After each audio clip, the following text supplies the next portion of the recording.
Doutor Fábio Brito, com a palavra, por favor, advogado da Aspra.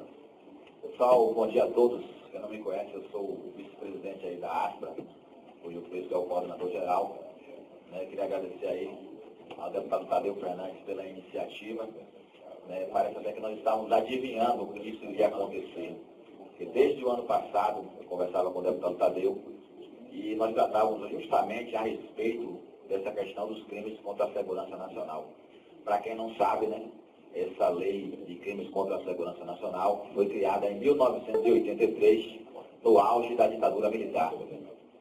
Então, a nossa Constituição, o espírito garantista ideológico do Constituinte originário, não foi esse dos anos de chumbo de 1983, quando foi publicada essa LSN, que é a Lei de Segurança Nacional, que na minha concepção deveria se chamar Lei Sem Noção.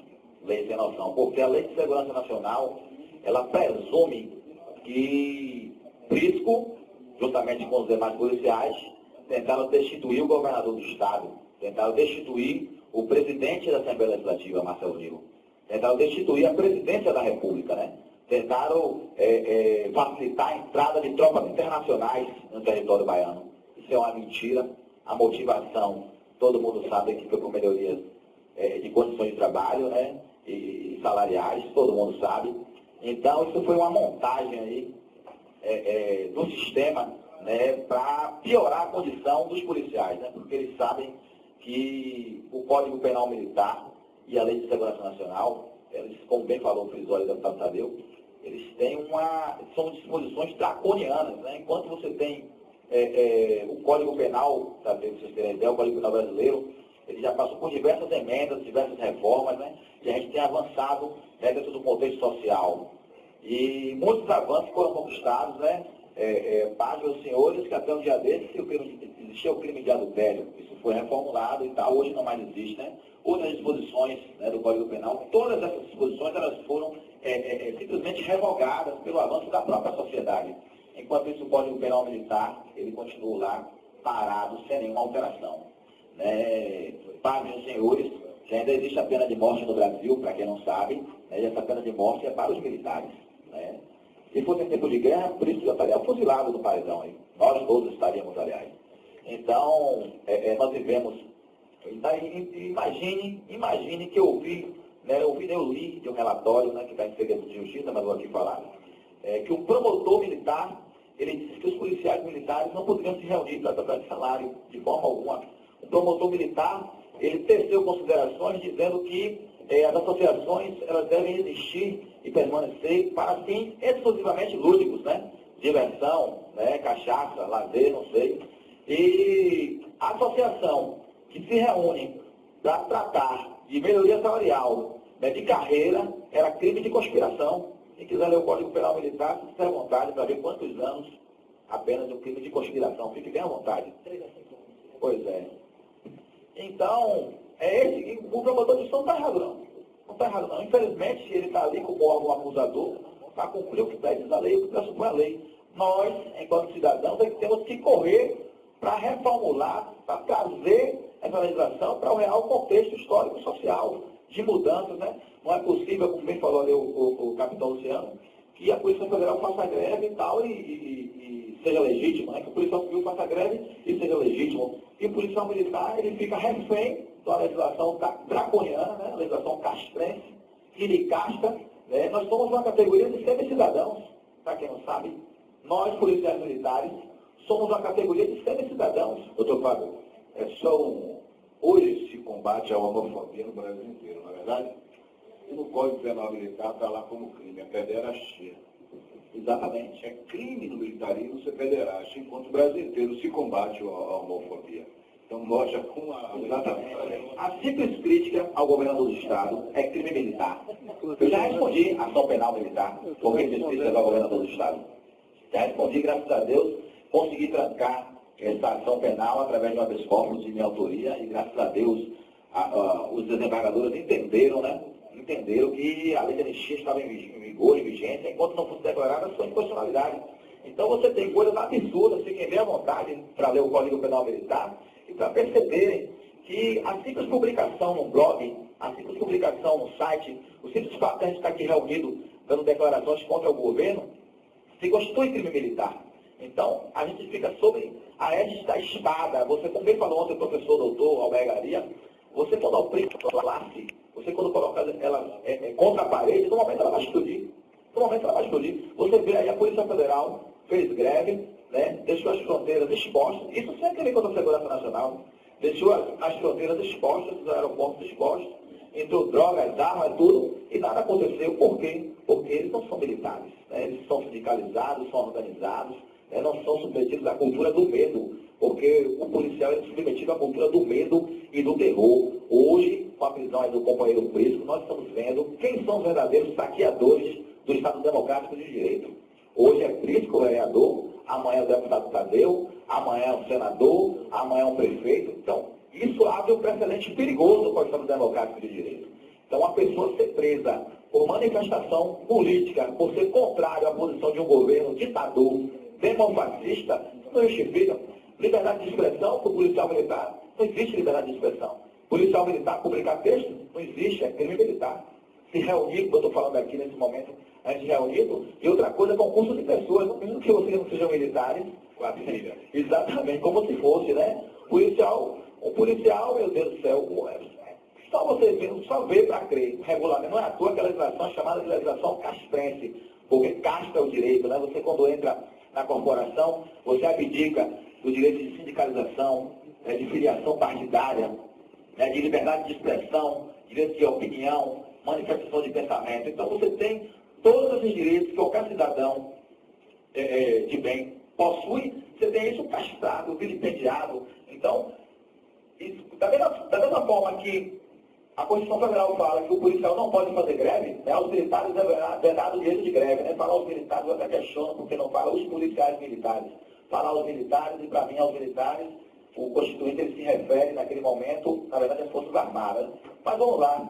Ainda que aquele aos militares seja para os policiais militares, né, vedado o direito de greve, entre ser inconstitucional exercer o direito de greve e ser crime, existe um enorme abismo. Eu quero saber onde é que está escrito que fazer greve é crime. Em lugar nenhum, legislação nenhuma você vai encontrar uma disposição de que fazer greve é crime. Entre constitucional e ser criminoso, existe um enorme abismo, são condutas diametralmente opostas. Né? Agora o sistema ele usa isso, ele nos oprime para que você fique sem poder fazer nada investigado, e como o colega Pedro falou ali, nós temos que levar isso ao conhecimento da sociedade, porque a sociedade só tem acesso ao áudio da Rede Globo que foi editado lá e que os senhores tiveram acesso. Eu gostaria muito de poder, na sessão dessa, colocar o áudio na íntegra, né? Colocar o pena que dá sobre o segredo de justiça, né? Seria uma conduta criminosa a gente trazer à disposição o conhecimento do público. Mas a Justiça Federal e a Justiça Estadual, elas têm conhecimento, sim, que aquele áudio da Rede Globo foi uma edição criminosa, uma edição criminosa que foi dada exclusividade à Rede Globo, que ela só colocou trechos isolados do que ela quis, né? Porque a todo tempo fez que eu pedir a calma a Davi Salomão, fez que eu perguntava, Davi, você está inteligente, não faça isso. Não apareceu no áudio da Rede Globo, né? Então é preciso que a gente procure meios, procure mecanismos para tornar público a verdade, né? Porque, como bem disse o colega aí, é importante que a sociedade participasse de um debate como esse, para ver a outra versão dos fatos, né? Eu tive a oportunidade de conversar com o juiz federal, doutor Oswaldo Scarpa, e ele ficou estarrecido, né? Ele ficou estarrecido quando ouviu a verdadeira versão dos fatos, né?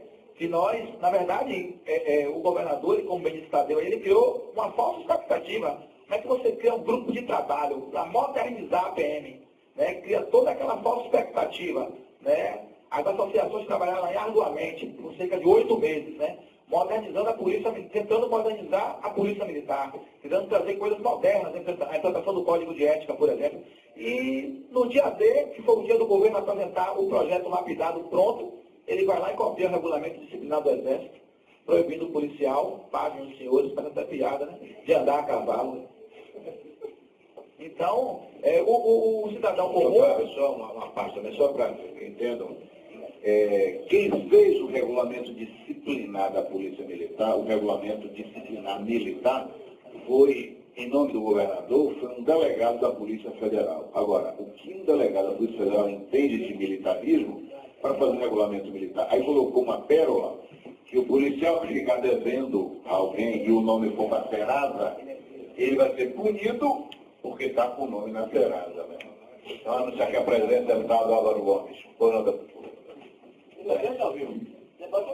Inclusive, pessoal, nós viajamos para Minas Gerais, né, para copiar lá, para estudar o Código de Ética da Polícia Militar de Minas Gerais, né? O soldado Jorge está ali, fez parte do grupo de modernização da PM. E nós fomos para Minas Gerais, né? Marcos Paulo, os oficiais, os braços, foram para Minas Gerais e chegaram lá, estudaram o Código de Ética. Né? A gente foi também pela internet, né, com outros colegas, né, correligionários aí, de outras associações, que nos forneceram seus códigos de ética. E nós adaptamos esse código de ética para a realidade da Polícia Militar da Bahia. Né? Foi um código primoroso, a gente ficava até 2 horas, 3 horas da manhã, meia-noite, fazendo esse código. E de repente, tudo foi jogado ladeira abaixo, né? E foi implementações de coisas absurdas, né? Do regulamento disciplinar do Exército, do regulamento disciplinar de São Paulo, que é outra aberração jurídica, né? Proibindo o policial de andar a cavalo, o policial militar que avançar um sinal vermelho, colocar o carro no local proibido, além da multa que os senhores recebem, além de ter os pontos descontados na carteira e tem que pagar a multa, o policial militar poderia pegar uma suspensão de até 90 dias. Né? O policial que estiver devendo na SPC Serasa, tiver o cheque sem fundo, pode pegar uma suspensão de 90 dias, vai ficar 90 dias sem receber dinheiro, mais 30, 120. Se ele já está no Serasa, na SPC, ele não vai sair mais nunca. E vai poder, imagine, em pleno Estado Democrático de Direito, onde você propõe a modernização da PM, o governador e sua equipe sistêmica traz o retrocesso. Né? Como bem falou aqui o deputado Tadeu, queria deixar claro aqui que nós, que conhecemos a questão da hierarquia, da disciplina, e conhecemos aí as nuances da caserna, a gente tem muito mais propriedade para tratar de assuntos internos do que um delegado federal corregedor. Né? Então, a gente entende que o governo ele foi infeliz quando colocou um delegado federal que não sabe nada de polícia militar, nada de militarismo, para poder modernizar a polícia militar. E foi esse desastre. Quando o policial soube que não iria poder andar de cavalo, como se andasse, né? Não iria poder andar de cavalo, que se fosse com SPC Serasa, poderia ficar até 120 dias sem receber seu salário. Né? Questão de multa de trânsito. O cara querer promover o totalitarismo, o absolutismo, em pleno século XXI, em pleno Estado Democrático de Direito, não adiantou as associações irem lá para frente, de 15 mil homens, pessoal, não queremos greve, esse não é o momento. Essas foram as palavras de Prisco, paz, meus senhores. Essas foram as palavras das entidades que lideraram essa mediação, lideraram o movimento. As entidades de classe em nenhum momento optaram pela greve. Né? As entidades sabem o desgaste da greve. Teve greve em 81, 91, 2001, 2009, 2012, 2014. E a gente sabe o desgaste que é para as entidades de classe, que hoje estão todas bloqueadas, né? As entidades que fazem um trabalho social brilhante, junto aos veteranos, aos aposentados, né? Aos pensionistas, às viúvas. Né? Está aqui o presidente Jackson, da Associação aí de Sargentos, Subtenentes e Oficiais, que faz um trabalho brilhante com os veteranos, o Café dos Veteranos, a associação, uma das mais antigas, juntamente com a PPM, aí, a Associação de Praças da Polícia Militar, que hoje tiveram seus bens bloqueados, suas contas correntes bloqueadas, que tem uma extensa folha de pagamento, né, que são geradores de emprego. Imagine agora, no final do mês, as associações não vão poder pagar seus funcionários, porque um governo que se diz democrático, que liderou lutas sangrentas na época da ditadura militar, para que hoje nós chegamos à democracia, está se valendo dos mesmos expedientes que foram usados pelos generais, pelos coronéis, né, na época da ditadura, ou pior, do colega. Como é que você trava uma entidade de classe contra a lei? Né? A lei fala que as entidades elas só podem ser dissolvidas por decisão com trânsito em julgado. E você viu uma dissolução, porque você bloquear uma entidade, bloquear os seus bens, bloquear a sua conta corrente, você está promovendo uma dissolução liminar de uma entidade de classe. Como é que essa entidade vai poder dar assistência às viúvas, aos pensionistas, aos veteranos, né? Muitos aí feridos, combalidos, né? O governo Jacques Wagner pediu bloqueio da conta de um capitão que está na UTI entre a vida e a morte, porque ele foi fundador da entidade de classe. O serviço de inteligência, o serviço de maluquice, pediu o bloqueio da conta de um capitão que está entre a vida e a morte. Como é o nome dele, Jackson? Zé Alberto, o capitão da reserva, reformado, entre a vida e a morte na UTI, com salário bloqueado, porque o serviço de inteligência assim quis, né? E, infelizmente, o Poder Judiciário, ele atira primeiro e pergunta depois, né? O Poder Judiciário determinou as medidas constritivas, né? Sim, bloqueou os bens, automóveis, imóveis, conta corrente, bloqueou tudo. A associação não sabe como é que vão pagar o aluguel da sua sede, por exemplo. A ASA, para quem não sabe, não tem sede própria, é alugado, né? Você tem aí recepcionistas, secretários, advogados, pessoal que faz a limpeza, né? Você tem contas de água, de energia, a um custo altíssimo. Você tem vários regionais espalhados na Bahia, e esse pessoal está com a mão na cabeça porque não sabe como é que vai fazer para pagar o seu custo fixo. Né? Como é que vai fazer para pagar os advogados das entidades? Advogados sem receber o dinheiro dele não vai trabalhar. Não vai ele dar o máximo dele, então as entidades vão.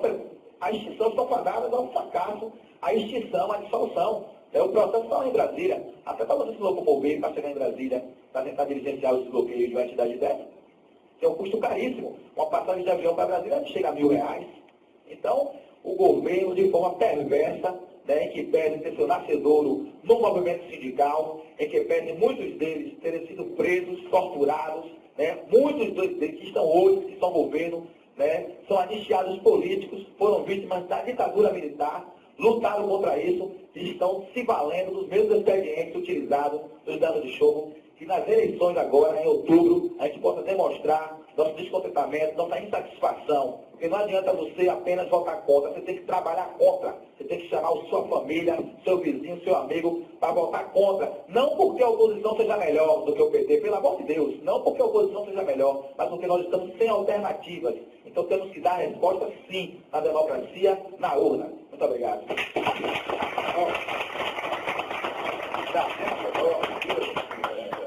Bom dia a todos. Sou o vice-presidente da